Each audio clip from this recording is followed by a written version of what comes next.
Assalamualaikum warahmatullahi wabarakatuh. Berjumpa lagi dengan saya Pak Handoko di dalam kanal YouTube ini.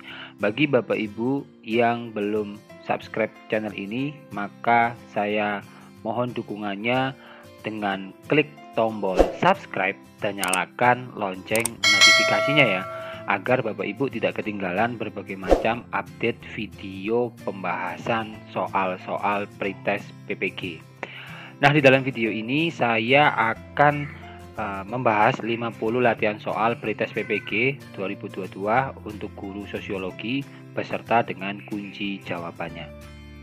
Oke, jika nanti kunci jawaban yang saya sertakan atau yang saya berikan di dalam video ini menurut Bapak Ibu tidak sesuai gitu ya, Bapak Ibu bisa menyampaikan pendapat Bapak Ibu di dalam kolom komentar untuk kita diskusikan lebih lanjut lagi. Oke, tanpa berlama-lama lagi kita langsung saja menuju soal yang pertama. Para pedagang kaki lima atau PKL banyak yang berjualan di pinggir jalan. Untuk memelihara ketertiban, pemerintah daerah merelokasi para pedagang kaki lima tersebut di tepi kota. Berdasarkan kasus tersebut, sosiologi berfungsi sebagai A. Pengawas sosial, B. Kekuatan sosial, C. Pemecahan masalah, D. Pengambil keputusan, atau E. Perencana pembangunan. Untuk soal nomor 1 ini jawaban yang paling tepat adalah yang E, yaitu perencana pembangunan. Oke, kita lanjut ke soal nomor 2. Seorang wali kota ingin melakukan perbaikan pada sistem tata kota di wilayahnya. Hal tersebut dilakukan agar tata kota terlihat lebih indah dan nyaman. Untuk itu, sosiolog membantunya memberikan data yang akurat tentang kebutuhan masyarakat pada keindahan kota. Manfaat sosiologi dalam kasus tersebut adalah untuk A. Penelitian, B. Pencegahan, C. Pengawasan, D. Penyelesaian, atau E. Pembangunan. Untuk soal nomor 2, jawaban yang paling tepat menurut Pak Handoko adalah opsi yang A sebagai penelitian gitu ya. Oke, kita lanjut ke soal nomor 3. Sebelum memberikan izin pendirian pusat perbelanjaan, wali kota minta sosiolog untuk memberikan masukan tentang dampak sosial pembangunan pusat perbelanjaan terhadap masyarakat. Dengan demikian, fungsi kajian sosiologi dalam kasus tersebut adalah A. Sumber data perencanaan pembangunan kota, B. Pelaksana pembangunan tata kota, C. Memberi masukan kepada pemerintah, D. Mengurangi dampak pembangunan di kota, atau E. Mencegah pembangunan yang tidak ramah lingkungan. Untuk soal nomor 3, jawaban yang paling tepat menurut Pak Handoko adalah opsi yang A sebagai sumber data perencanaan pembangunan kota. Oke, kita lanjut ke soal nomor 4. Salah satu masalah dalam masyarakat adalah kemiskinan. Tingginya angka kemiskinan dapat meningkatkan tindak kriminal dalam masyarakat. Untuk mengatasi permasalahan tersebut, fungsi sosiologi adalah memberikan sumbangan dalam bentuk A. Perencanaan, B. Jasa konsultan, C. Ketersediaan data, D. Kegiatan distribusi, atau E. Tenaga kerja terampil. Untuk soal nomor 4, jawaban yang paling tepat menurut Pak Handoko adalah opsi yang E. Tenaga kerja terampil. Oke, kita lanjut ke soal nomor 5. Pembaharuan antara kebudayaan asing dengan budaya lokal yang menyebabkan munculnya kebudayaan baru yang berbeda dengan budaya masing-masing pembawanya adalah A. Asimilasi kebudayaan, B. Akulturasi yang menyebabkan pembaharuan budaya, C. Difusi antar budaya masyarakat, D. Amalgamasi budaya, atau E. Akomodasi sosial. Untuk soal nomor 5, jawaban yang paling tepat menurut Pak Handoko adalah opsi yang A, yakni asimilasi kebudayaan. Kita lanjut ke soal nomor 6. Sosiologi lahir sebagai ilmu yang mempelajari tentang masyarakat. Istilah sosiologi berasal dari bahasa Yunani, yaitu sosius yang berarti kawan dan logos yang artinya A. Hubungan sosial, B. Ilmu atau pikiran, C. Kehidupan bersama, D. Hubungan antar individu, atau E. Hubungan antar kelompok. Untuk soal nomor 6, jawaban yang paling tepat menurut Pak Handoko adalah opsi yang A. Hubungan sosial. Kita lanjut ke soal nomor 7. Seorang sosiolog merintis upaya penelitian terhadap masyarakat yang selama berabad-abad sebelumnya dianggap mustahil dan mulai memperkenalkan istilah sosiologi. Istilah sosiologi pertama kali dikemukakan oleh A. Max Weber, B. Ibnu Khaldun, C. Ralph Laughton, D. Auguste Comte, atau E. Aristoteles. Untuk soal nomor 7, jawaban yang paling tepat menurut Pak Handoko adalah opsi yang D, yaitu Auguste Comte. Kita lanjut ke soal nomor 8. Ruang lingkup sosiologi adalah sama dengan ilmu-ilmu yang lain, lebih sempit dibandingkan ilmu sosial yang lain, C. lebih luas daripada ilmu sosial yang lain, D. kadang lebih luas, kadang sempit, atau E. bergantung subjek yang dibahas. Untuk soal nomor 8, jawaban yang paling tepat menurut Pak Handoko adalah opsi yang E. bergantung subjek yang dibahas. Oke, kita lanjut ke soal nomor 9.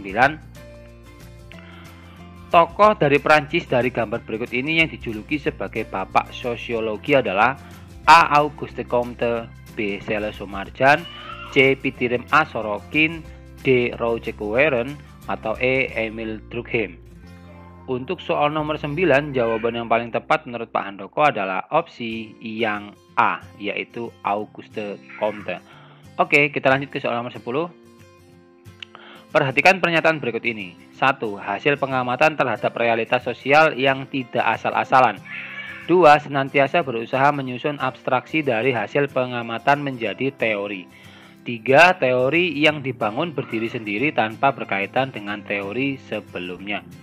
4. Realitas sosial dianalisis tanpa mempersoalkan baik atau buruknya fakta. 5. Mempelajari masyarakat secara keseluruhan dan hubungan antar manusia.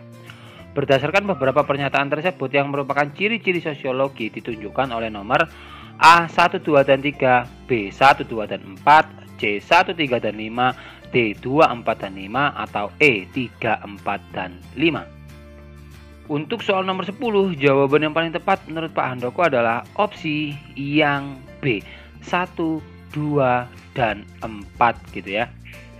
Oke, kita lanjut ke soal nomor 11. Sosiologi sebagai ilmu didasarkan pada hasil observasi, tidak spekulatif dan menggunakan akal sehat. Hal ini menunjukkan bahwa sosiologi bersifat A. teoritis, B. empiris, C. kumulatif, D. non-etis, atau E. dinamis. Untuk soal nomor 11, jawaban yang paling tepat menurut Pak Handoko adalah opsi yang B, yakni empiris. Oke, kita lanjut ke soal nomor 12. Dalam sebuah ilmu pengetahuan, teori merupakan konsep yang penting, begitu pula dengan ilmu sosiologi. Beberapa teori sosiologi disusun berdasarkan teori yang sudah ada. Kemudian teori tersebut mengalami perbaikan, perluasan, dan penguatan sesuai kondisi atau fakta terbaru dalam masyarakat. Uraian tersebut merupakan karakteristik dari sosiologi yang bersifat A. empiris, B. non-etis, C. kumulatif, D. teoritis, atau E. sistematis. Untuk soal nomor 12, jawaban yang paling tepat menurut Pak Handoko adalah opsi yang C, yakni kumulatif. Oke, kita lanjut ke soal nomor 13. Gejala sosial pada dasarnya merupakan sebuah kajian ilmu yang dipelajari dalam sosiologi, yang diartikan sebagai peristiwa-peristiwa yang terjadi di dalam A. keluarga, B. kelompok bermain, C. sekolah, D. organisasi, atau E. masyarakat. Untuk soal nomor 13, jawaban yang paling tepat menurut Pak Handoko adalah opsi yang E, yakni masyarakat. Oke, kita lanjut ke soal nomor 14.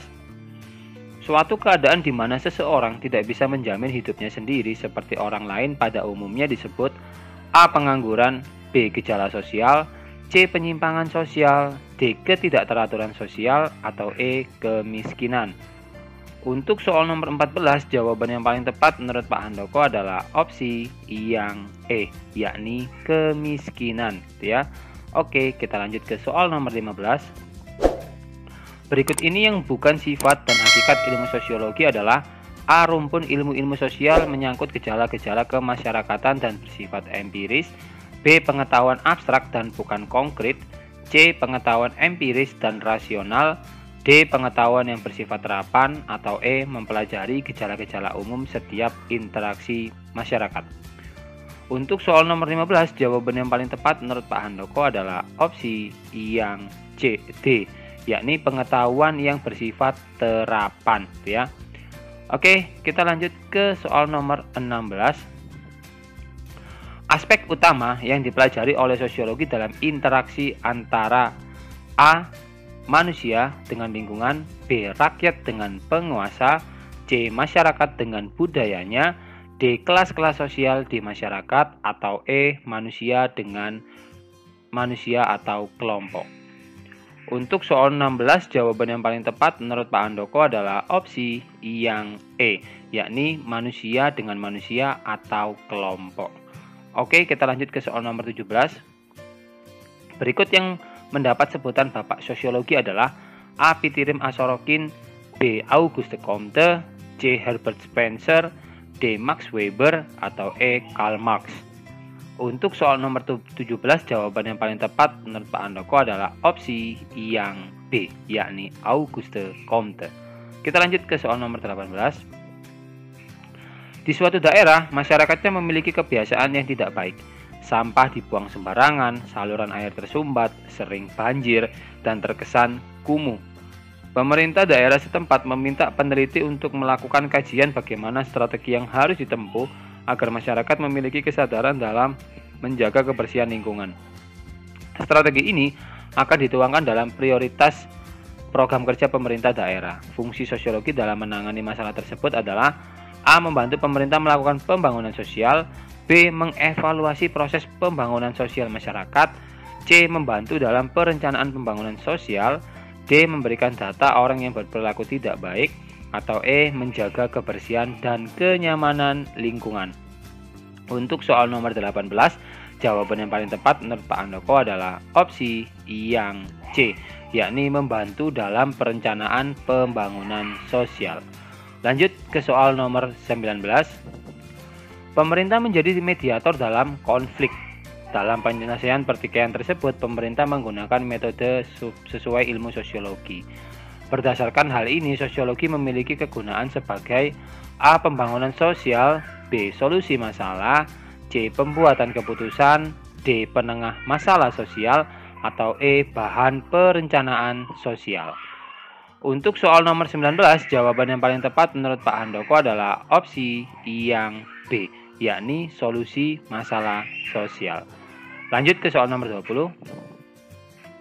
Masalah kemiskinan berkaitan dengan berbagai aspek sosial. Untuk mengkaji sebab-sebab terjadinya kemiskinan, ilmu sosiologi dapat memberikan sumbangan dalam bentuk A. benda dan jasa, B. barang dan konsumsi, C. kegiatan produksi, D. data dan informasi, atau E. tenaga kerja terampil.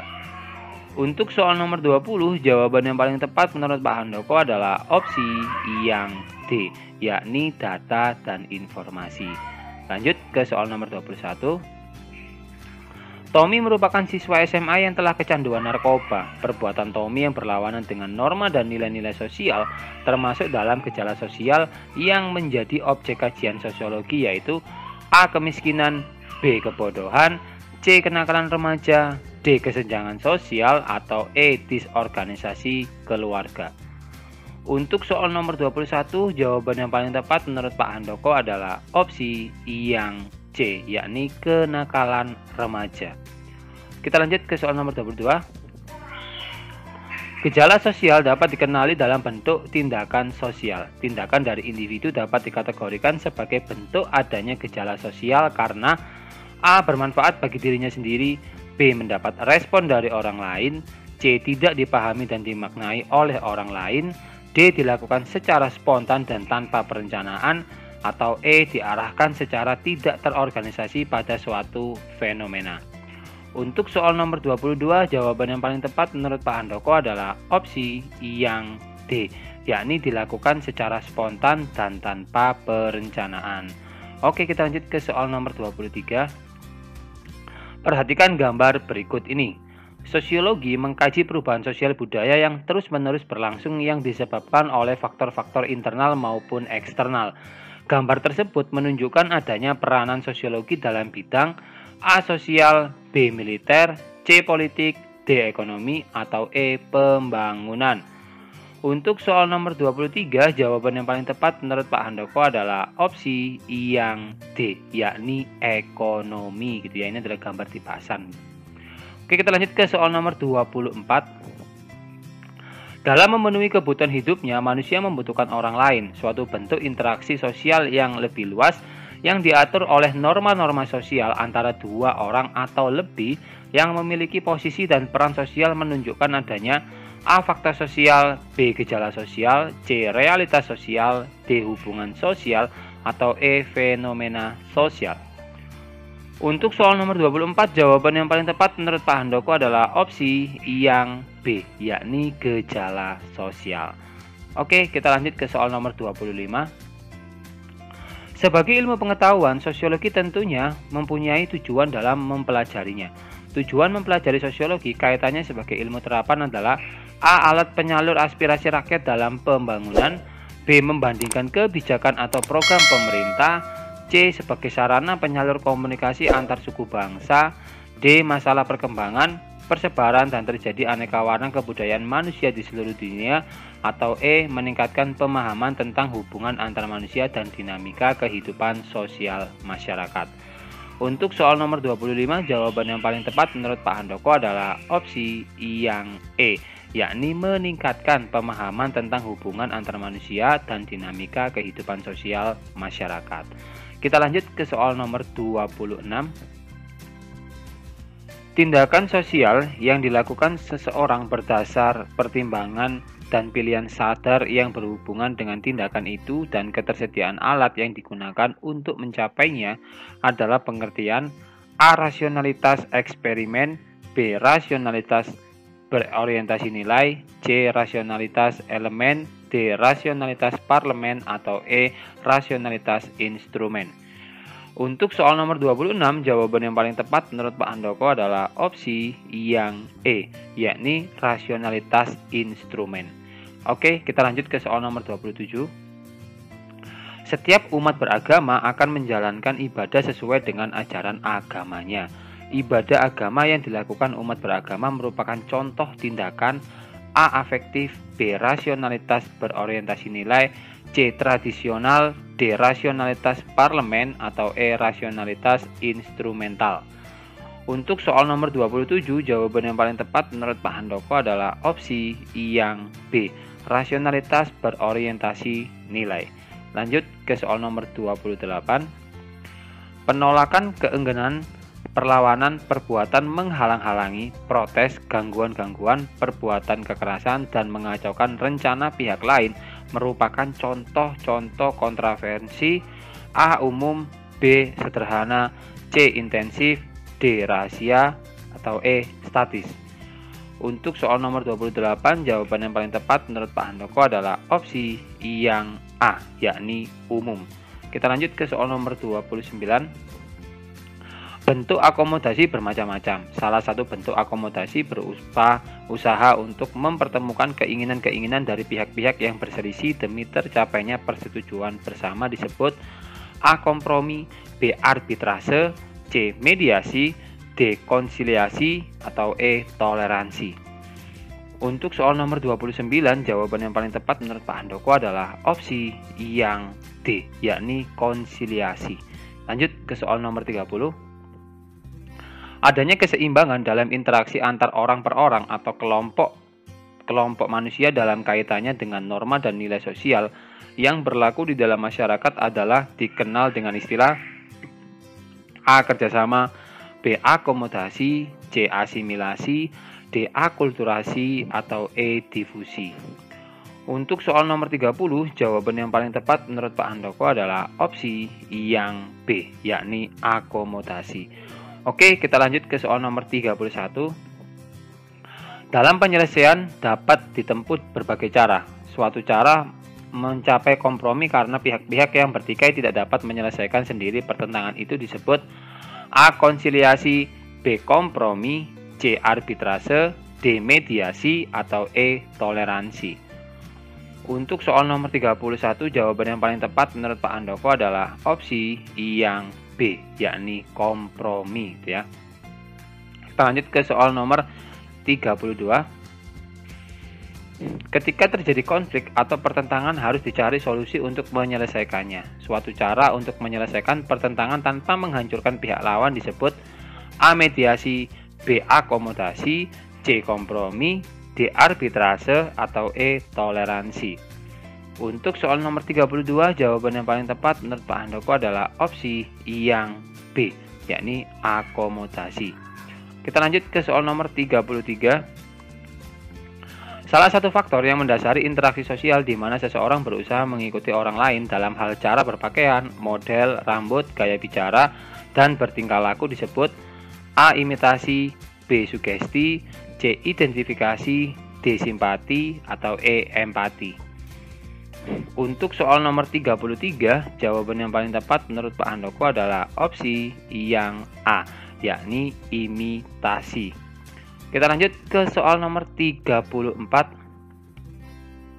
Pengaruh yang diberikan oleh pihak lain, baik itu berupa pandangan, sikap, maupun perilaku, sehingga orang yang mendapatkan pengaruh tersebut akan mengikuti tanpa berpikir panjang disebut A. Imitasi, B. Sugesti, C. Identifikasi, D. Simpati, atau E. Empati.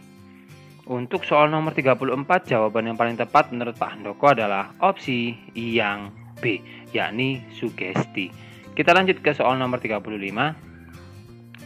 Gofar prihatin dengan kondisi yang dialami oleh warga Aceh yang terkena bencana gempa bumi. Oleh karena itu, dia menyumbangkan semua tabungannya. Tindakan yang dilakukan Gofar merupakan wujud dari A. Simpati, B. Empati, C. Motivasi, D. Sugesti, atau E. Imitasi. Untuk soal nomor 35, jawaban yang paling tepat menurut Pak Handoko adalah opsi yang B, yakni empati. Ya. Kita lanjut ke soal nomor 36. Sebagai makhluk sosial, manusia harus melakukan interaksi demi memenuhi kebutuhan hidupnya. Interaksi sosial dapat terjadi jika memenuhi dua syarat, yaitu kontak dan A. Perilaku, B. Motivasi, C. Komunikasi, D. Tindakan, atau E. Sosialisasi. Untuk soal nomor 36, jawaban yang paling tepat menurut Pak Handoko adalah opsi yang C, yakni komunikasi. Lanjut ke soal nomor 37. Pemerintah Indonesia melakukan impor beras dari Thailand yang ditukar dengan pesawat terbang produksi Indonesia. Bentuk kerjasama yang dilakukan dua negara tersebut disebut A. Bargaining, B. Joint venture, C. Kooptasi, D. Koalisi, atau E. Kerukunan. Untuk soal nomor 37, jawaban yang paling tepat menurut Pak Handoko adalah opsi yang A, yaitu bargaining. Bargaining ya. Nomor 38, lanjut ya. Beberapa partai politik bergabung membentuk sebuah kekuatan untuk menghadapi pilkada. Bergabungnya beberapa partai politik tersebut merupakan perwujudan dari A. Joint venture, B. Bargaining, C. Kooptasi, D. Kerukunan, atau E. Koalisi. Untuk soal nomor 38, jawaban yang paling tepat menurut Pak Handoko adalah opsi yang E, yakni koalisi. Kita lanjut ke soal nomor 39. Dengan adanya perkembangan teknologi yang semakin canggih, pihak manajemen pada suatu perusahaan mengadopsi sistem baru dalam pengelolaan organisasi untuk memperbaiki kondisi organisasi. Usaha yang dilakukan pihak manajemen dinamakan A. Kerukunan, B. Koalisi, C. Bargaining, D. Joint venture, atau E. Kooptasi. Untuk soal nomor 39, jawaban yang paling tepat menurut Pak Handoko adalah opsi yang E, yakni kooptasi. Kita lanjut ke soal nomor 40. Dalam melaksanakan proyek pekerjaan yang besar, ada kalanya dua atau beberapa perusahaan melakukan kerjasama. Misalnya dalam proyek pengeboran minyak. Kerjasama antara dua perusahaan dalam proyek pengeboran minyak dinamakan A. Joint venture, B. Koalisi, C. Kooptasi, D. Bargaining, atau E. Kerukunan. Untuk soal nomor 40, jawaban yang paling tepat menurut Pak Handoko adalah opsi yang A, yakni joint venture. Kita lanjut ke soal nomor 41. Jika sebuah konflik tidak dapat diselesaikan secara kekeluargaan, dapat ditempuh jalan penyelesaian di pengadilan. Penyelesaian konflik melalui pengadilan dinamakan A. Arbitrasi, B. Toleransi, C. Konsiliasi, D. Adjudikasi, atau E. Kompromi. Untuk soal nomor 41, jawaban yang paling tepat menurut Pak Handoko adalah opsi yang D, yakni adjudikasi. Lanjut ke soal nomor 42. Konflik yang terjadi di Ambon diselesaikan melalui cara mempertemukan pihak-pihak yang bertikai untuk mencapai kesepakatan bersama. Akomodasi yang demikian dinamakan A. Adjudikasi, B. Kompromi, C. Konsiliasi, D. Arbitrasi, atau E. Mediasi. Untuk soal nomor 42, jawaban yang paling tepat menurut Pak Handoko adalah opsi yang B, yakni kompromi. Kita lanjut ke soal nomor 43. Penyelesaian konflik yang diselesaikan dengan paksaan dari pihak yang berkuasa terhadap pihak yang lemah dinamakan A. Stalemate, B. Koersi, C. Adjudikasi, D. Konsiliasi, atau E. Toleransi. Untuk soal nomor 43, jawaban yang paling tepat menurut Pak Handoko adalah opsi yang B, yakni koersi, gitu ya. Kita lanjut ke soal nomor 44. Penyelesaian perselisihan di mana pihak yang sedang bertikai berhenti pada titik tertentu karena kekuatan seimbang dinamakan A. Mediasi, B. Konsiliasi, C. Koersi, D. Toleransi, atau E.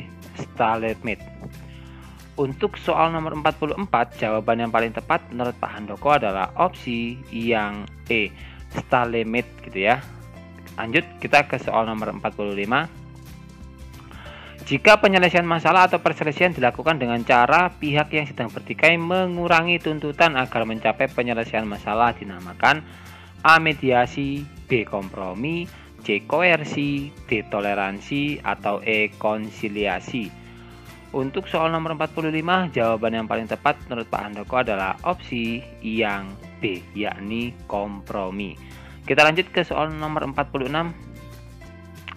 Berikut ini merupakan bentuk interaksi sosial yang bersifat disosiatif kecuali A. Kontravensi, B. Persaingan, C. Kerjasama, D. Konflik, atau E. Pertikaian. Untuk soal nomor 46, jawaban yang paling tepat menurut Pak Handoko adalah opsi yang C, yakni kerjasama. Lanjut kita ke soal nomor 47. Untuk meningkatkan kebersihan dan kerapian sekolah, pengurus OSIS melaksanakan lomba kebersihan antar kelas dengan harapan semua kelas dapat tertata dengan baik. Kegiatan lomba antar kelas merupakan contoh dari contoh A. Kerjasama, B. Tawar-menawar, C. Kontravensi, D. Akomodasi, atau E. Persaingan. Untuk soal nomor 47, jawaban yang paling tepat menurut Pak Handoko adalah opsi yang E, yakni persaingan, gitu ya. Kita lanjut ke soal nomor 48. Jika sebuah kompetisi terjadi dengan tajam dapat mengarah terjadinya konflik. Situasi antara persaingan dengan konflik dinamakan A. Akomodasi, B. Mediasi, C. Kontravensi, D. Arbitrasi, atau E. Asimilasi. Untuk soal nomor 48, jawaban yang paling tepat menurut Pak Handoko adalah opsi yang C, yakni kontravensi. Kita lanjut ke soal nomor 49. Pertentangan antara orang kulit hitam dan orang kulit putih yang terjadi di Amerika merupakan pertentangan A. Agama, B. Pribadi, C. Politik, D. Rasial, atau E. Ekonomi. Untuk soal nomor 49, jawaban yang paling tepat menurut Pak Handoko adalah opsi yang D, yakni pertentangan rasial. Lanjut kita ke soal nomor 50. Karena berselisih paham, si A dan si B terjadi konflik. Pertentangan antara A dan B merupakan contoh pertentangan A. Pribadi, B. Agama, C. Rasial, D. Ekonomi, atau E. Politik. Untuk soal nomor 50, jawaban yang paling tepat menurut Pak Handoko adalah opsi yang A, yakni pertentangan pribadi.